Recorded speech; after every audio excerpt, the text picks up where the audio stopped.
मैं तो क्या ही बोलूं, क्योंकि इस मुल्क में ये फ़र्क अब दिखने लगा है। सैकड़ों सालों से तो दिखता नहीं था। एक दूसरे के पर्व में, त्यौहार में, शादी में, ब्याह में पॉलिटिकल सिस्टम होता है वो कैसे मज़हब का इस्तेमाल करके फूट पैदा करने की कोशिश वोट बैंक के लिए, ये हमने एक सिस्टम की तरफ उंगली उठाई है कि पॉलिटिक्स जो है किस तरह से इन चीज़ों का इस्तेमाल करके लोगों को तोड़ना, नफरत पैदा करना, इसके बारे में हम बात करते हैं। अभी नहीं एक्चुअली यूपी तो वैसे तो मैं पला बड़ा हूँ, मैं तो एकदम पक्का बम्बईया हूँ, लेकिन जैसे कहा जाता है यूपी खूनों खून में गूंजता है। हमारे अंदर जो यूपी है उसको ढूंढना पड़ा, क्योंकि मेरे पिताजी यूपी के हैं तो हमारा परिवार भी यूपी से है, तो यूपी के साथ हमारा बहुत ही गहरा जुड़ाव है। 95 में मैंने एक बोला था, एक लाइन थी कि हिंदुस्तान के लोगों को दो चीज़ों से बहुत लगाव है, एक है माँ और एक है सिनेमा। सोशल मीडिया आजकल की जनरेशन में कितना मायने रखता है किसी भी मैसेज को आगे ले जाने के लिए? न्यूक्लियर रहना चाहिए। उससे आप बम बना दीजिए और लोगों को डिस्ट्रॉय कर दीजिए, या उससे एक पूरे शहर को रोशन कर दीजिए, ये आप पर है। आजकल कॉमेडी को लेकर भी बहुत डिबेट चल रही है। तो बहुत फेमस शो है इंडिया गॉट लेटेंट, जिसपे बहुत कंट्रोवर्सी चल रही है। वो क्या कर सकता है? वो एक आदमी ने जोक मारा, बुरा जोक मारा, ठीक है, मान लिया बुरा जोक मारा, अब वो सुप्रीम कोर्ट उस पे कमेंट कर रहा है। मतलब seriously supreme court has better things to do man. Hello, hi, नमस्कार, सलाम वालेकुम, सत श्री अकाल और एक और चीज़, प्रणाम वालेकुम। अब इससे पहले आप सोचें कि मैं ये क्यों बोल रही हूँ, मैं आपको बता देती हूँ। ये डायलॉग है जावेद जाफरी सर का, जो उनकी आने वाली फिल्म इन गलियों में से है। क्या है ये डायलॉग, ऐसा क्यों बना है, ये पूरा कॉन्टेक्स्ट क्या है, आपको भी थोड़ी देर में समझ आ जाएगा जब हम फिल्म के बारे में बात करेंगे। मेरे साथ जावेद सर हैं, विवान हैं और डायरेक्टर अविनाश दास जी हैं। हेलो, हाय, कैसे हैं आप लोग? एकदम बढ़िया। सबसे पहले तो सर बहुत बहुत थैंक यू आपको कि आप ये फिल्म लेकर आए हैं। अरे मैं तो लोगों को समझा के थक गई, मेरी बात कोई सुनता है नहीं कि भाई कुछ नहीं रखा इन सब में, सब एक जैसे बात कह रही है। क्या बात है। बहुत कम पत्रकार आजकल ऐसी बात करते हैं। अभी आप थोड़ा कॉन्ट्रोवर्शियल अभी कर देंगे इसको। सर, मैं सबसे पहले अगर पोस्टर की बात करूं, मैंने देखा एक तरफ लिखा है रहमान गली वाले यहाँ बैठे और एक तरफ लिखा है हनुमान गली वाले यहाँ बैठे। इन दोनों गली के लोगों में क्या फ़र्क है?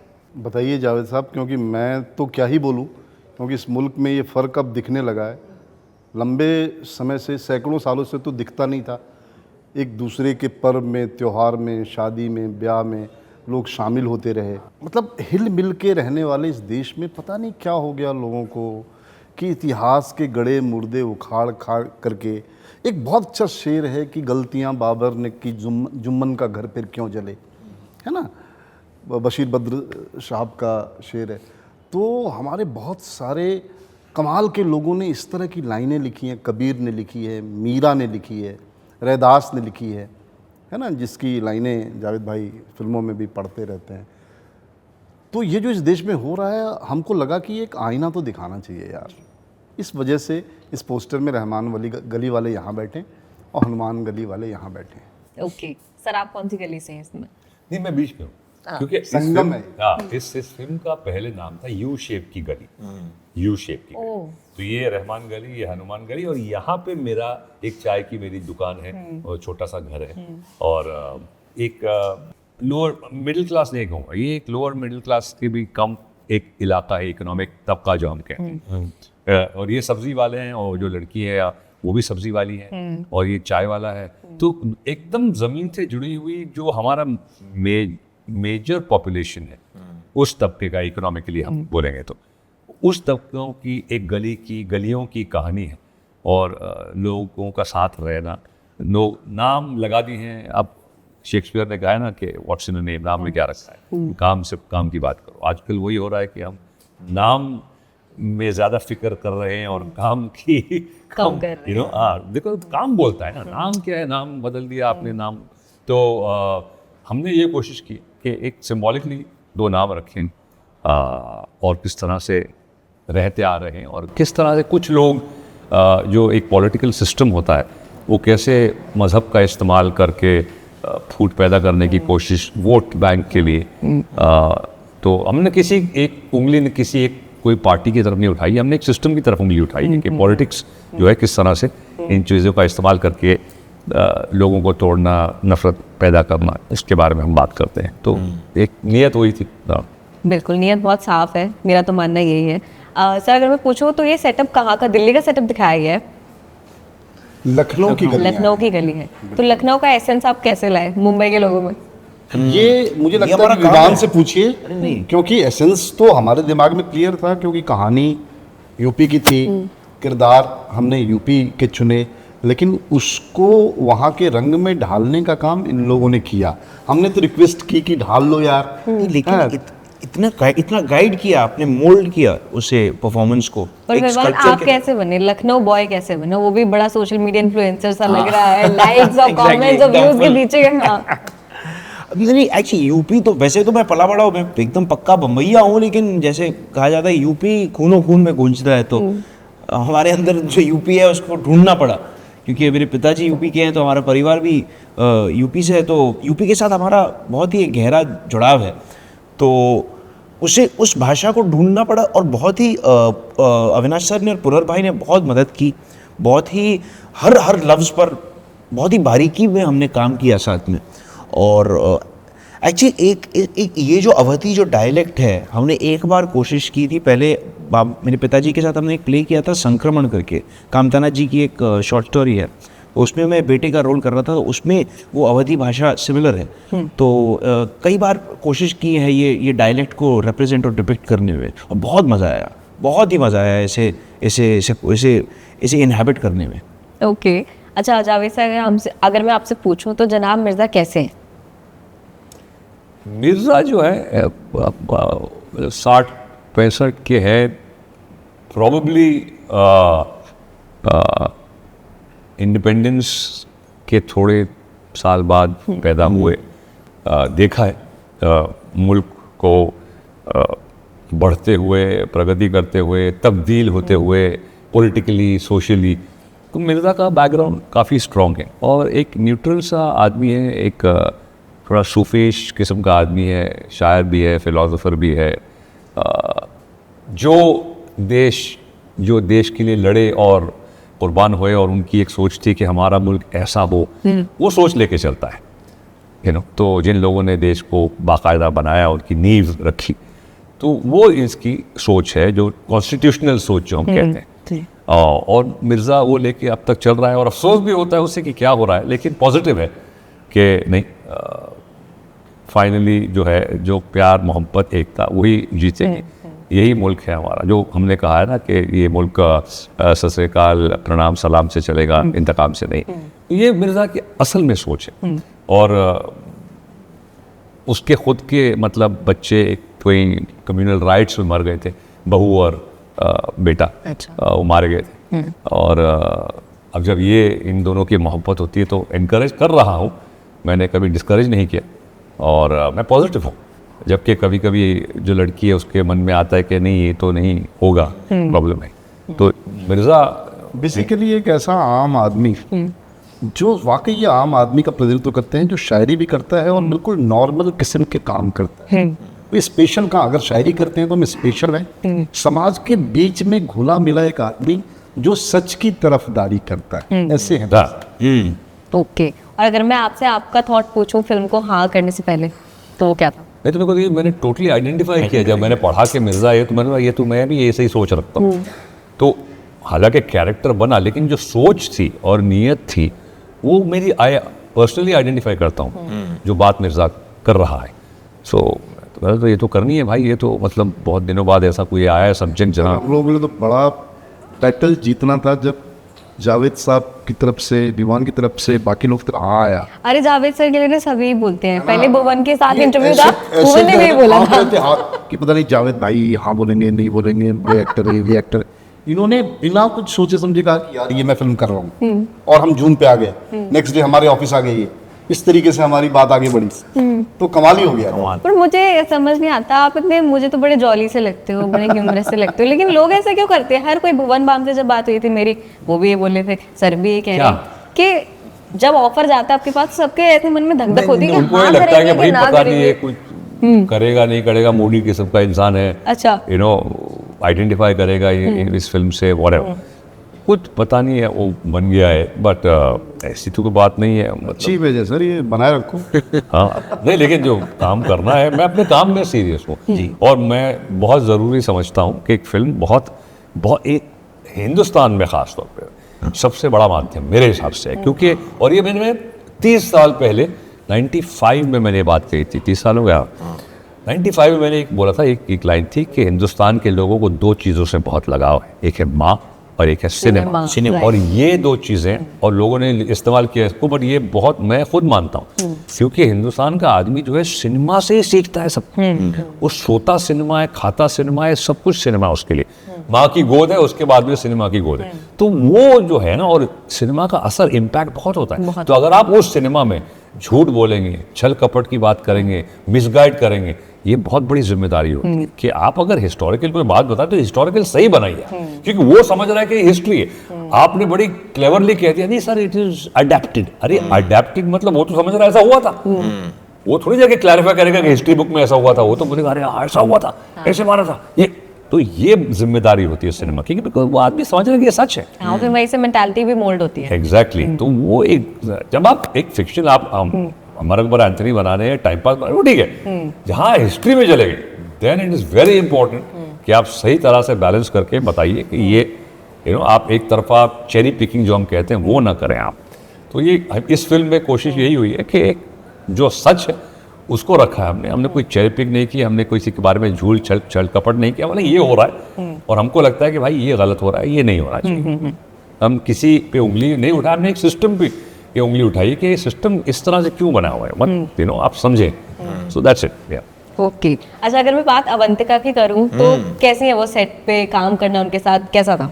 अवंतिका कमाल है, बहुत ही मीठी लड़की है, बहुत मज़ा आया उसके साथ काम करके, बहुत ही कमाल की दोस्ती बन गई हम सब की अवंतिका के साथ। और मैंने अवंतिका का पूरा प्रोसेस देखा कि कितना मेहनत लगाया उसने, कितना सोच विचार किया इसके बारे में, कितना मतलब प्रिपरेशन किया, रियाज किया। बहुत मज़ा आया अवंतिका के साथ। रियाज भाई के साथ रोज बैठती थी। रियाज भाई के साथ रोज रियाज भाई के साथ ओके।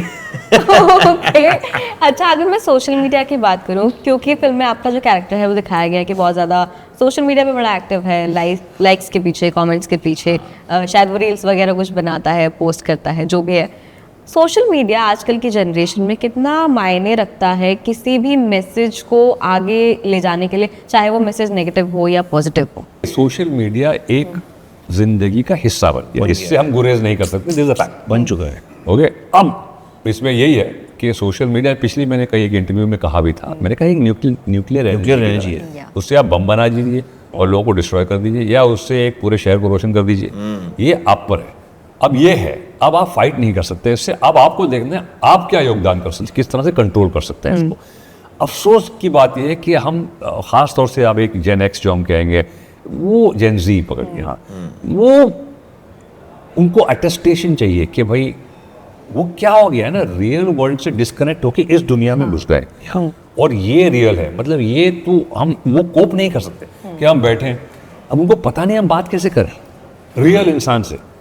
तो इस पे चलेगा वो मैं 2 हाथों वाली तस्वीर में बोलता हूँ ना, एक माला होती थी, अब 2 हाथों वाली माला, वो चल रहा है आजकल हिसाब किताब।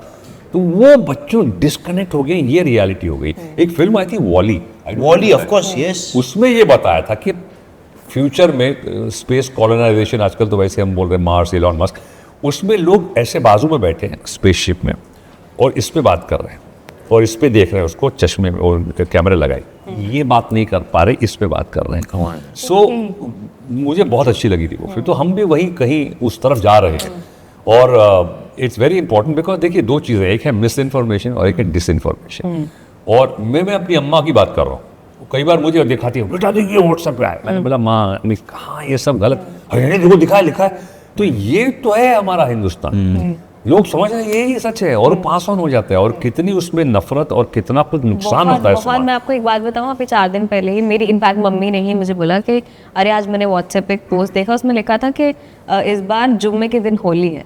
मैंने कहा तो ये कोई पहली बार तो है नहीं, बहुत ऐसे जुम्मे होंगे जिनमें होली पड़ी होगी, दिवाली पड़ी होगी, आप अचानक से इसको इतना सीरियसली क्यों लेने लगे हैं? हाँ एग्जैक्टली, यही मेरा नहीं, पर वो लेकिन मुझे अफसोस होता है कि मेन स्ट्रीम मीडिया उसको अंडरलाइन कर रहा है। मतलब क्या अंडरलाइन कर रहा है? देखिए हम मुंबई उस वक्त जब हम पैदा हुए थे, हम वहाँ पे, तो उसमें खूबसूरत बात बताता हूँ आपको। एक हमारा एक जगह माही में, उसमें एक चर्च है, वहाँ पे वेडनेसडे को एक मास होती है, तो दिन भर वहाँ पे चर्च में लोग आते हैं, वो एक भीड़ भाड़ होती है। तो हमको पता है भाई ये रास्ते में थोड़ा ट्रैफिक ज़्यादा है, तो हम बोलते चलिए यहाँ से निकल जाते हैं। उसमें कुछ फिक्र और डिस्कशन नहीं होता था हाँ कि यार वहाँ ट्रैफिक को निकल जाओ, हाँ भाई आज जुमा है, ये इधर 1 घंटा 1 से 2 के बीच में यहाँ ट्रैफिक होगा, यहाँ से निकल जाओ। या ट्यूसडे है, या गणपति का वो है तो यहाँ होता है अपना सिद्धि विनायक, तो यहाँ हम यहाँ से निकल जाते हैं। हम ऐसे अकोमोडेट कर लेते हैं बिना सोचे कि यार ये ट्रैफिक जाम कर रहे हैं, ये क्या बिना मुद्दा बनाया उसका। हाँ मतलब क्या, ये हिंदुस्तान की खूबसूरती ये थी कि हम अडेप्ट कर लेते हैं। ठीक है यार, उनके कर रहे हैं, अपनी इबादत कर रहे हैं, ठीक है, हम यहाँ से चले जाएंगे, कोई बात नहीं। ये प्रॉब्लम हो गया कि नहीं ऐसे कैसे कर सकते हैं, हम बताएं रास्ता रोक दिया, ये कर दिया, अभी कहाँ से आ गया यार, सालों सालों तक तो मतलब ये अफसोस होता है। तो वो जो आप कह रही है ना कि डिस इन्फॉर्मेशन में अंडरलाइन करना, ये मीडिया की भी जिम्मेदारी होती है। अब मीडिया तो फजूल चीज़ों को अंडरलाइन कर रहा है, जिन चीज़ों पर अंडरलाइन करना चाहिए तो बात ही नहीं कर रहा है भाई, उसकी बात करें आप। आई नो, तो आई थिंक इट्स वो अब समझना चाहिए, जो समझदार लोग हैं थोड़ा समझें। बिल्कुल। और अगर एक चीज़ और मैं आपसे पूछूं सोशल मीडिया से रिलेटेड, और स्पेशली आपसे, क्योंकि आपका नाम आता है तो कॉमेडी का नाम ज़रूर आता है। आजकल कॉमेडी को लेकर भी बहुत डिबेट चल रही है कि एक लाइन है कॉमेडी की, ऑब्वियसली वो हमेशा से रही है, जिसके आप इस पार रहें या उस पार रहें, एक बहुत ही थिन लाइन होती है वल्गर होने में या फनी होने में। उस पर आप क्या कहना चाहेंगे? एक बहुत फेमस शो है इंडियाज गॉट लेटेंट, जिस पे बहुत कंट्रोवर्सी चल रही है। देखिए वो क्या कर सकता है, वो एक आदमी ने जोक मारा, बुरा जोक मारा, ठीक है, मान लिया बुरा जोक मारा, आप बोल दीजिए बकवास है, बोल दिया आपने। अब वो सुप्रीम कोर्ट उस पर कमेंट कर रहा है। मतलब seriously supreme court has better things to do man. Seriously there are other people जो बाकायदा नफरत की बातें करते एग्जैक्टली ये भरे पड़े देख रहे हैं वीडियो में, उन पे क्यों नहीं कोई बात कर रहा, चर्चा कर रहा। इसने नफरत की बात नहीं की, इसने गलीज बात की, छिछोरी बात की। हम बोले यार बकवास क्या, हटा बोल दिया। जैसे हम एक्टर को लोग बोलते हैं ना एक बकवास एक्टिंग, हटा, हमने इसको बोल दिया। ये कोई माशरे को या माहौल को बुरा है बिगाड़ के नफरत नहीं कर रहा, उसने गलत बात की। लेकिन जो मुद्दा है उसको आप टच नहीं कर रहे, उसको अवॉइड कर रहे, जिसके बारे में एक्चुअल बात करनी चाहिए, आप इसको पकड़ लिया। मैं नहीं कह रहा हूँ सही था गलत था, बट लेकिन वो चॉइस की बात होती है ना। किसी ने बुरी फिल्म बनाई या अश्लील फिल्म बनाई, आप बोल देंगे अश्लील फिल्म नहीं देखो, फ्लॉप कर दो, मत देखो उसका शो। लेकिन मैं बोलूँगा बंद कर दो, एक बात किस लिए बंद कर दो, मत देखो ना। इसको देखना देख, आप एक सर्टिफिकेशन देखते ना, एडल्ट है, आर है, UA है, क्यों है, क्योंकि भाई ये लोग नहीं देखें, ये देखें। नहीं, आप ये बात होनी चाहिए कि भाई ठीक है, आप बोल दीजिए India got latent adult show, ठीक है। आपको किसने बोला? आप अपने घर में अपने बच्चों को आप मॉनिटर कर लीजिए, भाई ये शो नहीं देखो भैया, ठीक है, वो आपकी जिम्मेदारी है, माँ बाप के बताओ। आप रिस्ट्रिक्ट कर दीजिए, आजकल वो भी है कि you can restrict on the computer. ये I sorry. Okay, lastly last question मेरा ये कि अगर मैं फिल्म पे ही आऊँ वापस से, एक डायलॉग था अवंतिका का, वो डायलॉग था कि हमारे यहाँ लोग ऊपर से कुछ भी हों, अंदर ही अंदर बहुत नफरत करते हैं। सर एज अ राइटर अगर मैं बात करूँ, डायरेक्टर बात करूँ, एज अ मेकर बात करूँ, जो लिखाई है किसी भी फिल्म की, किसी भी सीरीज़ की, वो कितना मायने रखती है कि लोगों पे वो छाप छोड़ जाए? तो लिखाई ही वो चीज़ है जहाँ से हम आगे बढ़ते हैं ना। अगर स्क्रिप्ट ना हो तो हम कोई फिल्म नहीं बना पाए, कोई कहानी हम रच नहीं पाएंगे पर्दे पे। तो अब लिखने वाला कैसा है, क्या है, मुझे लगता है कि वो तो वेद व्यास है ना, वो तो गणेश है जो लिख रहा है। तो बहुत इम्पोर्टेंट है, बहुत मायने रखते हैं, सबसे ज़्यादा मायने रखता है मेरे लिए। देखिए दो चीज़ें इम्पैक्ट करती हैं, इसीलिए हमारा कहते हैं ऑडियो विजुअल मीडियम हमारा है। एक ऑडियो का असर जो बोला जा रहा है उसका असर आपके जहन पे, आपके दिमाग पे, और एक विजुअल का असर आपके दिमाग और सिनेमा, ये दोनों चीज़ें करता है कि विजुअल और ऑडियो ये दोनों सिंक्रोनाइज हो रहे हैं। कभी कभी विजुअल कुछ और है लेकिन ऑडियो कुछ और है। वो डायरेक्टर की सोचे कि मैं किस तरह से इस पर खेल रहा हूँ, कि हो सकता है विजुअल कुछ आपने किया, आपने सटारे के लिए एक ऑडियो डाल दिया उस पर कि भाई एक्चुअल हम कहना ये चाह रहे हैं लेकिन विजुअल कुछ और दिखा रहे हैं। तो ये माध्यम जो है, जैसे मैंने सिनेमा को, तो बहुत ज़रूरी होता है, और आप क्या कहना चाहते हैं उससे आप जोड़ भी सकते हैं और तोड़ भी सकते हैं। ये बहुत बड़ा एक इम्पैक्ट है सिनेमा का। ओके विवान, लास्टली आपने सात खून माफ से लेकर अब तक कितना समझ लिया है? बहुत बहुत कुछ आई थिंक इवॉल्व करते गया हूँ मैं होपफुली, और अपने क्राफ्ट को सुधारने की कोशिश हमेशा से रही है। और ज़रूर एक बात है कि जब मैंने सात खून माफ किया था उस समय पे एक उर्दू वॉइस ओवर था, तो उस समय उर्दू की समझ बहुत कमज़ोर थी, तो काश आज थोड़ा सा मौका मिलता वो वॉइस ओवर दोबारा, नहीं किया मैंने अच्छे से लेकिन बहुत कोशिश के बाद, लेकिन आज वो थोड़ी सी आसान होती। This is just an example of how the actors craft improves over the years and evolves. तो लेकिन बहुत, और ये भी बहुत खुशी की बात है कि वो फिल्म को बहुत प्यार मिला है इन 15 सालों में। बहुत लोग मुझे मिलते हैं, कल्ट फॉलोइंग सी हो गई है उस फिल्म की, क्योंकि आई थिंक कई लोग बोलते हैं कि अहेड ऑफ इट्स टाइम थी वो फिल्म। तो बहुत बहुत खुशी की बात है हम सब के लिए कि बहुत बहुत प्रेम मिला है उस फिल्म को। और तुम उर्दू बोलते हो, उर्दू तो अभी उर्दू की अलग कंट्रोवर्सी चल रही है। अरे उर्दू कमाल, मतलब एक जबान को भी मजहब से जोड़ रहे हैं आप। Exactly, मतलब ये कुछ बातें, अब मैं कई हमारे महाराष्ट्र में रत्नागिरी, अहमदनगर ऐसे गांव है जहाँ मुसलमान रहते हो, वो मराठी ही बोलते हैं। अब आप कैसे जोड़ेंगे उनसे? मतलब वो बाकायदा वही बोल रहे हैं। आप पंजाब में जाएंगे तो मैंने देखा है, मैं तमिल नीचे गया था तो जो तमिलनाडु, वहाँ पे सरदार जी थे फुल तमिल बोल रहे थे। अब ये आप किससे जोड़ेंगे, क्या जोड़ेंगे? यही तो हमारा मुल्क है। तो आप किसी जबान को, हर चीज को थोड़ी ना कोई धर्म से जोड़ सकते हैं। मतलब कुछ ज्यादा होता है, एग्जैक्टली ज्यादा हो रहा है। और आई होप 14 मार्च को लोगों को जब देखने को मिलेगा कि इन गलियों में कितना प्यार बचता है, तो लोगों को समझ आएगा कि डिफरेंसेस हैं लेकिन यूनिटी जो है वो डाइवर्सिटी में ही है हमारे देश में। और बहुत बहुत शुक्रिया सर, आपसे बात हमने करी, बहुत अच्छा लगा। वैलेंटाइन डे के एग्जैक्ट 1 महीने बाद फिर से आपके ऊपर प्यार का असर होने वाला है। एग्जैक्टली 14 मार्च थिएटर्स में जाइए और इन गलियों में एंजॉय करिए। गलियों से निकल के सिनेमा में जाइए। यस